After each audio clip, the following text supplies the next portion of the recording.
mundo.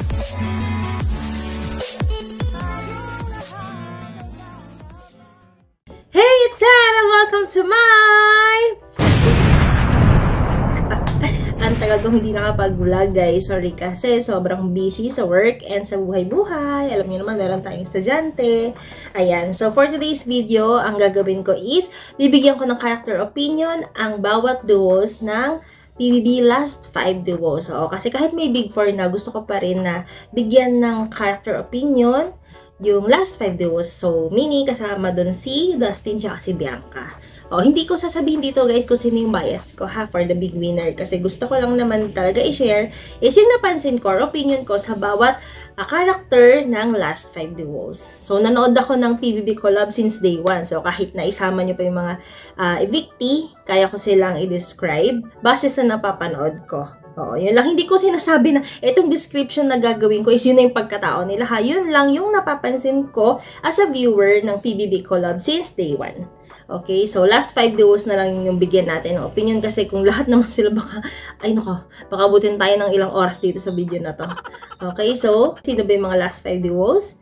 Chares, Breka, Rawi, Asver, and ang Dusty. Sa labas, Dusty kasi sila, di ba? Pero dun sa loob, Dusty. Ayan, so, simulan na natin. So, gusto kong simulan to dun sa latest evictee na Dusty. Ayan. So, nung una kasi, si Dustin is very green flag siya para sa iba. Ngayon is naging red flag daw. So, for me kasi, ako, wala akong hate para kay Dustin. Sa totoo lang. Gusto ko siya. Gusto ko siya as a person and mas gusto ko siya as a guy. Kasi very honest siya eh. Oo, kasi 'di ba, nung una gusto niya si Ivana. Tapos sino ba si yung maganda din si Kira, sabi Sir Kira or sino ba? Si Easy, ganyan. Kasi ang gaganda naman kasi talaga ng mga babae na 'yun. Ang gaganda naman talaga ng mga pumasok sa PBB sa totoo lang, guys. Walang tapon. Pero siya napaka-honest niya kasi. Para sa akin napaka-honest niya kasi. Okay, lalo na nung ginigisa sila ng mga house challenger. Tapos sinabi niya na gusto ko siya. Gusto ko talaga siya. Tapos, di ba, nakita niyo yung mukha ni Bianca? Nangiti. Kasi gusto ko siya. Why? Gusto ko siya. That's it? Gusto ko siya. Gusto ko siya from the moment. Kasi bilang babae, pag pinaninindigan ka ng lalaki, sinasabi sa lahat na, gusto ko siya. Ang sarap kaya sa feeling, ang haba ng hair ni Bianca. Yan. So, siguro, na ano lang yung mga tao na, kasi bakit nung una si Ivana yung gusto mo? Bakit ganyan? Ba't ngayon siya na? Tapos, parang feeling nila, pag magkasama kayo, parang wala na kayo ibang kasama sa loob. Nangyayari naman talaga yun, guys. Kahit naman kayo, di ba? Kapag meron kayong special someone, ano bang gusto nyo? Hindi kayo makapag-usap ng solo. Di ba gusto nyo naman talaga yung nag-uusap kayo ng solo? Aminin nyo naman. Tapos sa girls din naman, aminin nyo rin naman na pag nagka-crush kayo, minsan hindi lang naman talaga isa. 2, 3, marami pa. Diba? So sa akin, hindi ako nagkaroon ng hate kay Dustin. And, siguro, minsan umiinit yung ulo niya, lalo na pag nasisita sila, ganyan. Pero I have no hate towards this person. Sa akin, okay naman si Dustin. Sa taas, okay naman siya. Kasi, di ba marami na rin naman siyang naging ka-duo na naipanalo rin naman nila yung mga task. Ayan, so for me, okay sa Dustin. Talagang very, pag nagdesisyon siya is, yun na yun. Ganun yung basa ko sa isip niya. And hindi siya yung basta-basta na i-influensyahan ng ibang tao. Di ba pumasok si David? Naalala nyo? Tapos sinabihan siya ng ganyan. Parang binigyan na siya ng hint na parang, umiwas ka kay Bianca kasi ganito yung naan sa labas, ganito yung sinasabi sa labas. Pero umiwas ba siya? Hindi. Pinaninindigan niya talaga si Bianca. And yun yung gustong-gusto ko sa isang lalaki. Yung sabihin man ng iba, iwasan mo siya, wag na siya. Pero siya gusto niya talaga si Bianca. And I like him for that. Honestly, ha. And then, punta naman tayo kay Bianca. Si Bianca naman yung, nung una, ang taas ng energy niya. Taas, ang ingay niya sa bahay, di ba? Lalo na nung nagkita sila ni Isnier.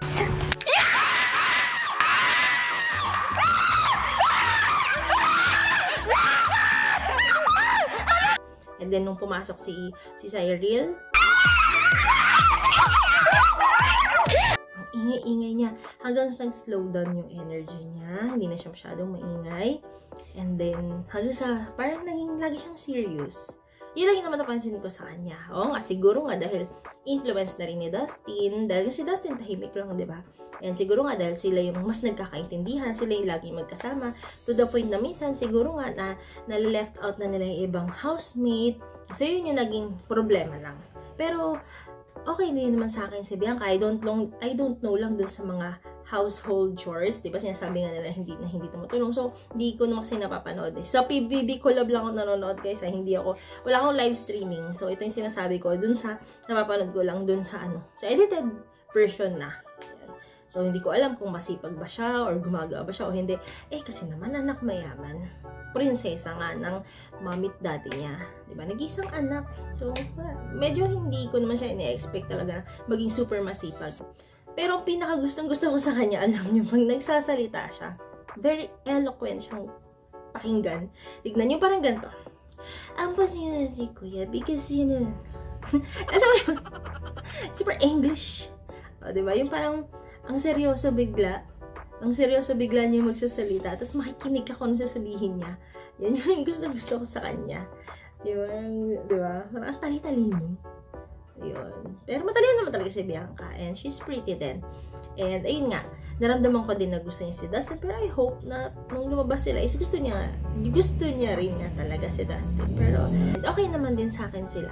Kung magiging love team sila, okay lang sa akin. Kung hindi, okay lang din sa akin. Pero si Dustin talaga ramdam ko na gusto niya talaga si Bianca. Okay. Ang susunod naman natin ay ang Breka. Okay. Mika. Si Mika hindi ko siya masyadong kilala as vlogger. Hindi ako masyadong nanonood ng vlogs niya. Honestly. Oo. Nakilala ko lang siya kasi nag-guest siya dati ng mga kapwa niya vlogger. Sila Donalyn, ganyan. Pero yung talagang tinututukan yung vlogs niya is hindi ko talaga natutukan. Siguro dahil hindi ko lang siguro yung content niya, ganyan. Pero kilala ko siya. Siyempre naman, Mika Salabangka yan. Diba? Sikat yan. Ang basa ko lang naman kay Mika is, sa sobra niyang selfless, parang lahat na lang ng gagawin niya, ito para kay ganito to, ito para kay ganito, laban namin to, parang hindi ko pa siya narinig na laban ko to para sa sarili ko lang. Lagi siyang may bit-bit, parang lagi niyang kailangan ng drive galing sa ibang tao or dahil sa ibang tao. Hindi masyado yung drive para sa sarili niya. Kasi diba nga, sabi niya nga nung sa House Challenger, gusto niya lang makapasok sa bahay ni Kuya. Doon lang ako medyo na-disappoint talaga. Kasi okay naman sila eh. Parang ilalaban mo. Pero nung sinabi kasi nila yun na parang para lang makapasok, medyo, alam mo yun, medyo, masyado lang siyang tahimik sa akin na, hindi ko alam minsan kung genuine ba talaga. Or, alam mo yun na, hindi ako against sa kanya. Sabi ko kasi inyo, okay sila lahat sa akin. Yun lang yung basa ko sa pagkatao ni Mika. Yung parang ingat na ingat siya na may masabi yung ibang tao. Which is sa akin, gano'n naman talaga. Diba? Lalo na pag people pleaser talaga tayo. Pero yun nga, yun yung napapansin ko sa kanya na parang sobrang ingat na ingat siya sa sasabihin niya, sa gagawin niya, ganyan. Sa iaasal niya, and hindi ko naman din nga hindi ko masisisi kasi nga vlogger siya. And hindi pwedeng bumaba yung followers niya. Pero okay sa akin si Mika. Ayan. So, hindi ko alam kung pareho ba tayo ng opinion sa kanya, pero yun lang talaga yung basa ko sa kanya. Medyo, siya, controlled, tago, parang ganun. Same sa kanyang kaduo na si Brent. Si Brent din, medyo ang hirap niyang basahin. Alam mo yun, sobra niya kasing tahimik. Pero, siya yung tipo ng lalaki or ng tao na parang ang sarap-sarap kausap. Kasi ganun pag mga introvert eh. 'Di ba? Hindi sila ma-express. Parang hindi nila alam minsan kung paano sisimulan i-express yung sarili nila. Pero pag nakausap mo sila, ay ang dami mo palang matututunan. Parang feeling ko ganun yung pagkatao ni Brent. And yun lang din, yung ko nga sa kanya, kapag medyo nape-pressure na siya, medyo nakakagawa siya ng medyo hindi magagandang moves. Ayan, so, diba, nung hindi nila nagawa ni Mika yung sa box, yung nanalo sila Asver, medyo minit yung ulo niya, umiyak siya, which is understandable naman. Pero yun nga, yung basa ko sa kanya, pag nagawa niya lahat, tapos na-pressure siya, tapos nag-failed siya, parang talagang, parang, wag mo na ako kasapan. Parang ganun siya. Tapos, very tahimik. Pero pag umatake naman, di ba? Tsaka gustong-gusto ko rin sa kanya, pag natatawa siya. Nagjo-joke ka, di natatawa siya. Gusto ko kasi yung pinatatawa yung mga tao na ang sarap patawanin. Ayan. So, isa si Brent doon sa ganung tao. And for me, okay naman siya. And feeling ko masipag din siya sa household chores. So, yun yung tingin ko kay Brent. Next naman natin is Asver. Ako ay really like River. Pero, yun nga lang, hindi siya ganun kagaling sa task. Diba? Pero, okay na din. Si River naman kasi, ang hilig niya din, para rin siya si Mika. Ang hilig niyang palaging sa ibang tao, para sa ibang tao, para sa ganito, ganyan. Bibihira niyang piliin yung sarili niya. Oo. And, ayun, siya din yung tao na pag na-trigger mo yung galit niya, yari ka. Yung ganon. Pero, napakabait niya kasi, tapos lagi na siya naka-smile. Oo, diba? Cute ni River. Wala akong masyadong masabi kay River kasi siya yung tao na, hindi naman siya masasabing sobrang tahimik kasi minsan madaldal din siya nagjo-joke din siya. Siya lang yung parang napakakalmado. Siya yung pag naging jowa mo parang tas inaway mo parang walang tanga mo, bakit mo inaway itong taong na ito? Yung bait-bait na nga na ito. Yung parang ganun. Parang ikaw pa yung sa ulo pag inaway mo siya. Pero syempre, hindi ko naman talaga siya kilala. Hindi ko alam yung totoong pagkatao niya. Pero based nga sa nakikita ko doon sa PBB Collab, napakabait niyang tao. And feeling ko ang sarap niya din kausap. Syempre, rich kid din yan. Kaya, ayan, minsan natatawa ko sa pagsasalita niya. Social, diba? Ayun, so yun lang, nababaitan lang din ako kay River talaga and feeling ko mas maibubuga pa to. Sana rin paglabas niya, although mayaman naman na siya, pero pag lumabas na siya is marami pa opportunity na dumating sa kanya. Ayan, so next is si AZ, yung kanyang kaduo si AZ, napakagandang babae. Itong si AZ, isa siya for me is, nagpakatotoo talaga. Kung maldita siya, pag wala siya sa mood, kiber ko, magalit kayo sa akin, wala ko sa mood. Umiiyak ako. Yan ay nakakainis, diba? Iyak siya ng iyak. Pero, totoo siya. Tapos, pag nahihirapan na siya, halos makiusap siya, uy, wag naman ako, ganun. Which is, sa totoong buhay naman talaga, pag may gusto tayong kunin, tapos alam natin na meron taong parang sasapok sa atin, sasalag tayo, wag naman yan, wag naman ako. Totoo naman yun. Diba? Yun yung nakikita ko kay AZ, very, very true siya sa sarili niya. And, kapag gusto niya, yung tao, binabakita niya din. O, diba? Ganun siya. Yun nga lang, syempre, ikaw, maiirita ka nga naman kung kasama mo sa bahay, tapos, bigla na lang itong tinutupak, bigla na lang ayaw kausapin yung mga kasama. Diba nakakairita nga naman? So, yun lang din siguro yung Tapos, yung sinasabi na backstabber. Alam mo kasi sa buhay kasi, hindi naman talaga lahat ng gusto mong sabihin sa isang tao, masasabi mo ng harapan. Kalokohan yun. Kalokohan na sa buong buhay mo wala kang binackstab. Ako, hindi ako yung hindi ako nagmamalinis na, ay wala akong sinabi na hindi maganda sa isang tao. Kasi nga, ganito yun. Merong mga tao, na kapag straightforward mo naman, yung kamalian din nila, diba? Ayaw naman nila tanggapin. So pag nalungkot pa yan, na-depress pa yan, yari ka pa. Diba? So, si AZ kasi, straightforward siya. Bahala ka kung masaktan ka or what. Sinasabi niya. Ngayon, pag hindi niya nasabi, ibig sabihin, tumitimpla siya. Tumitimpla siya ng ugali nung kausap niya or nung kasama niya. So, ganun yung nakikita kong ugali ni AZ. Napakatalino nitong babae na to. Gustong-gusto ko siyang mag-strategy. Siya yung baga sa groupings, ang sarap maging kagrupo. Pag sa klase, may groupings kayo. Siya yung parang ang sarap maging kagrupo kasi ang dami niyang idea. Yung idea niya, ang talino. Hindi basta-basta suggestion lang, pinag-iisipan niya. Natatalinuhan talaga ako sa babae na to Hindi naman nakakapagtaka na beauty queen. Beauty and brains. Hindi lang talaga ganun ka, ang kanyang charisma. Kasi nga, bitchesa ang datingan. Alam mo yun? Bitchesa. Di ba? May mga ganun babae na hindi naman masama ugali or hindi naman, pero bitchesa yung datingan. Ganun si AC, pero matalino. Ganun yung pagkaka-describe ko sa kanya, pagkakakilala ko sa kanya dun sa PBB. Next naman natin ay ang Rawi. Diyos ko naman ang Rawi. Diyos ko, minamani na lang ang taas. Pero kasi parang expected ko rin naman na sa kanila, 5. Rawi talaga ang mangunguna kong task. Kasi sila yung parehong lalaki. Iba pa rin kasi ang lakas ng lalaki. Aminin naman natin yun. Diba? Yung mga iba nilang kasama, boy and girl. Diba? Ang Chares nga, girl and girl. So, ang Rawi, malakas kasi sila yung 2 boys na lang. And napaka-competitive din talaga ng dalawang to. Okay. Simula tayo kay Ralph muna. Si Ralph, ang basa ko rin naman din sa kanya is very controlled siya.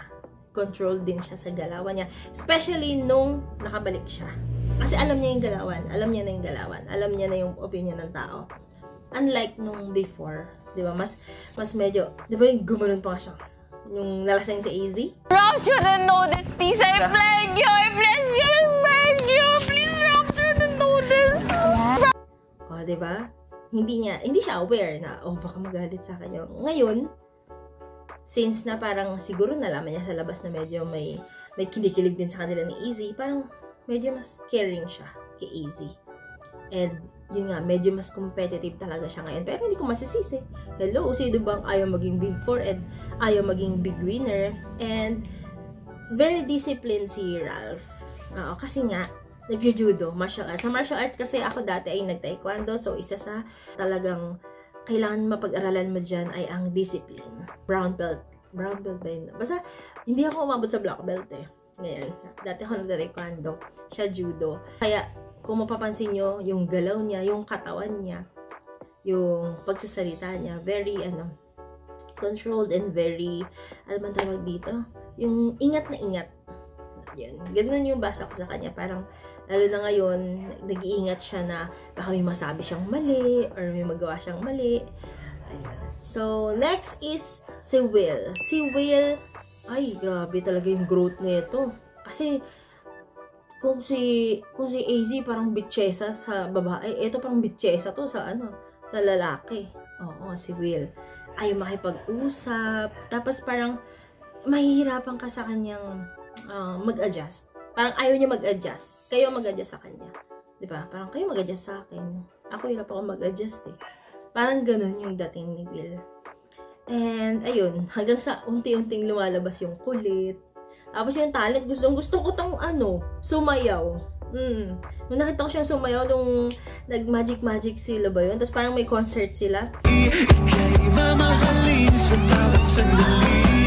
Araw-araw ka naman ang isipan. Gabi-gabi kay napapanaginipan. Aba, ang galing lang yung kandag.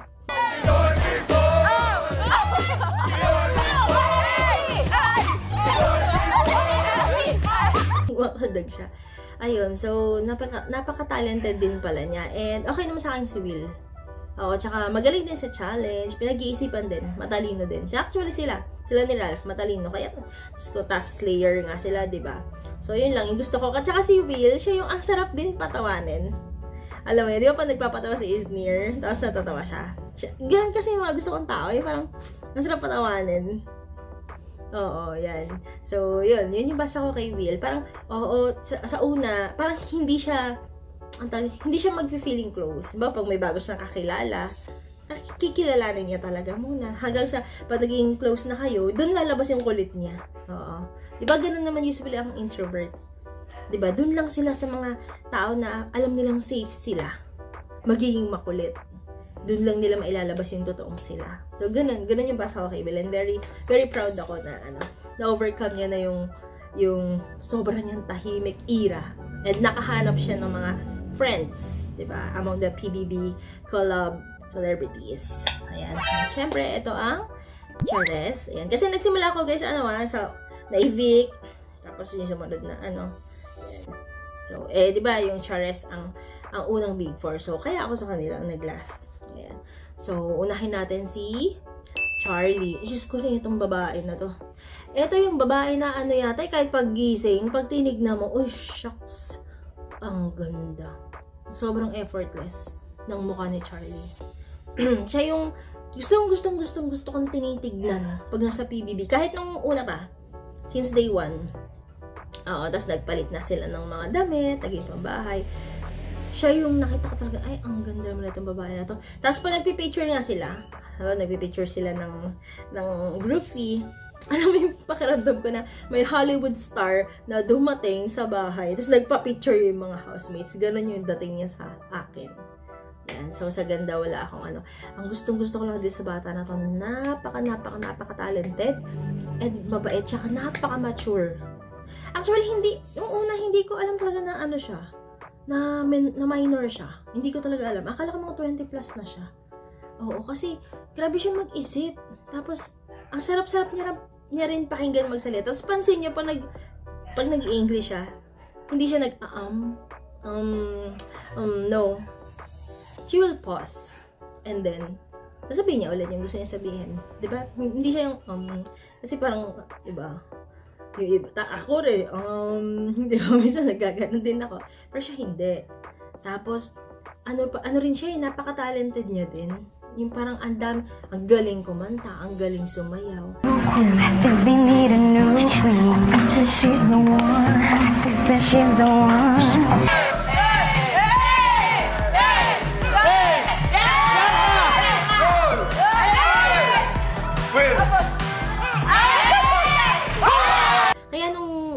Kaya nung umiyak siya, yung sabi niya, hindi na raw magpapadala yung daddy niya ba yun? Wala nang sustento kasi mag-18 na siya. And sana may trabaho pa siya. Oh, Diyos ko naman, GMA. Huwag niyo pababayaan tong bata na to. Kahit nga beauty queen. Actually, nakikita ko tong bata na to as a beauty queen. Miss Universe pa nga eh. Ano yun naman, Diyos ko, Gal Gadot. Taylor Swift. Ganun yung ano ko sa kanya. Tapos, nalungkot ako nung nung naging 12. Pero kasi, nga naman. Kasi, 1 month siyang nawala eh. Unfair naman dun sa mga doon ng matagal na panahon, di ba? So, ayun. Tsaka destined naman talaga siguro siya mapunta doon. Tapos naging sila ni Isnir ang magkaduo. Kaya nalungkot ako kasi hindi pipiliin siya ng ibang housemates kasi nga yung ibang housemates hindi na siya ganun kakilala. Kasi pang ilan lang silang na di ba, na pangalawa ba? Na na-evict ni Kira. Napakaganda rin babae na 'yon, si Kira, Diyos ko. Ayan, so ang tingin ko dito sa bata na to is napaka-mature, mabait, napaka-simple. Alam mo yung kahit siguro pag-anahin mo lang ng kahit punit-punit na damit, magiging fashionable pag siya yung nagsuot. Kaya huwag nyo talagang pababayaan tong bata na to. Nako. Tapos, syempre, ilas natin si Esnir. Si Esnir, hindi pa siya sikat or nagsisimula pa lang siya sa pag-vlog. Pinapanood ko na talaga yung mga videos niya kasi gustong-gusto ko yung niya eh. Gustong-gusto kong pinapanood, guys, yung mga characters na binubuo niya. Tapos ang galing-galing niyang mag-project. Hindi siya basta-basta yung kagaya ng iba na basta lang kunwari kausap yung sarili, kunwari ibang character, pero hindi mo naman maramdaman. Siya, dama mo talaga na pag nag-change siya ng costume, ay, iba na siya. Ay, si Precious na siya. Ay, si Miss Castro na siya. Ganun. Tapos natatalinuhan ako sa mga niya, sa mga content creation. Siya talaga yung isa sa gustong-gusto kong content creator. Ayan, si Esnir. And nagulat din ako nung dati, nung sumali siya sa ABS-CBN Ball ata. And then, nabalita yata yun na bakit siya nandun. Diba? Pero sa akin, deserve niya naman na nandun. Hindi pa siya ganong sikat na pero gusto ko na siya. Ay, nagulat ako nung nagpasok siya sa PBB collab. Ay, sabi ko, at least hindi boring yung bahay. Kasi nandiyan si Esnir and, diba, hindi siya na-nominate. Diba? Ang galing ni Akla. Atake talaga. Ayan, so si Esnir naman, hindi ko alam kung masipag siya sa House Soldiers kasi di pa pinapakita. Pero, for me kasi, parang siya yung sunshine nila. Diba? Pag nagjo-joke siya, nalungkot lang ako nung walang pumili sa kanya. Kasi ganito yun, guys, i-explain ko lang kung bakit feeling ko walang pumili. Kasi pantay-pantay yung tingin niya sa lahat ng housemates. Pag ikaw pantay-pantay yung tingin mo sa lahat ng kasama mo, walang naging special sa'yo, parang tayo lagi magkasama, automatic, yun ang pipili sa'yo. Siya kasi, wala siyang naging ganun. So, lahat pantay-pantay yung tingin niya, to the point na nung kailangan ng pumili, ng bawat isa, hindi siya yung pinili. Kasi nga walang nag-stand out sa kanya Lahat pantay-pantay yung pagmamahal niya. Yan, so, ganun lang. Pero sabi ko nga, baka destined talaga sila ni Charlie. And then si Esnir, nakikita ko sa kanya na may lalim siya breadwinner din ako. Kaya alam ko yung mga lalim ng ganyan na breadwinner. And yung dating umiyak siya, kasi nga, ganito, minsan, madalas daw chinachat siya, tapos hihingi, ganyan. Yung struggle ng ganyan, ramdam ko. Ayan, so, ang gustong-gusto ko lang sa kanya din talaga is ang gaan-gaan niyang dalhin yung sarili niya. And minsan kahit nasasaktan siya, minsan napipikon siya. Alam mo naman napipikon siya minsan. Pero alam niyang i-divert. Bawa na ini siya. Alam niyang i-divert agad sa kung saan lahat magiging masaya na lang. Ayan, kaya sinasabi siguro ng iba na nagiging playing safe siya kasi may mga ganong tao talaga. Kahit ako may mga kilala akong ganon na hindi nila in-entertain yung negativity, yung sadness sa kanila. Parang, ayoko na ganito, ayoko nang malungkot. Mas happy lang tayo. Ayan, so, ayun. So, feeling ko, ganun talaga siya. Yun yung pagpapakatotoo niya. So, yun yung napansin ko sa kanila, guys, and, yun, kanya-kanya naman tayo ng opinion, Ako, bilang viewer, ito lang yung napapansin ko sa kanilang lahat. And for me talaga, lahat talaga sila deserving. No? Sabihin na natin wala na yung Dust B or Dust B, Yung 4, deserving talaga yun. Guys, so iboto nyo na lang sino yung gusto nyo. And kung sino yung gusto nyo ma-evict. Pero sana kasi wala na yung gustong ma-evict, no? Yung to save na lang sana. Pero wala tayong magagawa. Ayan, so good luck sa inyong 4. And ang wish ko, hindi lang sa inyo, kundi sa lahat ng PBB Collab celebrities ngayon na mas maging okay yung career. Ako natutuwa ako dun sa mga hindi ko talaga kilala dati. Actually, ang dami kong hindi kilala. Charlie, hindi ko kilala. Si AZ, hindi ko kilala. Emilio, Vince. Si Brent, kilala ko dahil sa vlog ni Esnir. Sino ba mga hindi ko? Si Shuvi, hindi ko kilala. Sino pa ba? Si Will, hindi ko rin naman niya kilala. Si Ralph, hindi ko kilala. Ang dami ko hindi kilala. Ang kilala ko lang si AC, si Esnir, si Brent, si Mika. Sino pa ba? Si Kira. Si Josh, hindi ko kilala. Ang dami kong hindi kilala. And yun, kilala na sila. Wish ko talaga na maging successful yung kanilang career. Mas marami pang projects. Kasi deserve nila yun. Kasi ang gagaling talaga nila. Minsan naiisip ko yung mga tasks, I don't know kung paano nila nagagawa yun. Parang feeling ko, pag ako parang ayak na lang ako. So, I'm so proud of them. Especially the Big 4. Yan. So, never mind the bashers. Ako hindi ako nababash talaga. Gusto ko talaga silang lahat. Kung gusto nga lang, kung pwede nga lang na lahat sila ay nasa finals, diba? So, kaya lang hindi pwede. And there can only be one big winner. Kaya, iboto nyo na lang kung sino yung gusto nyo. So, maraming salamat. And please like and subscribe my channel. Click the notification bell para laging updated sa mga bago kong videos. Bye!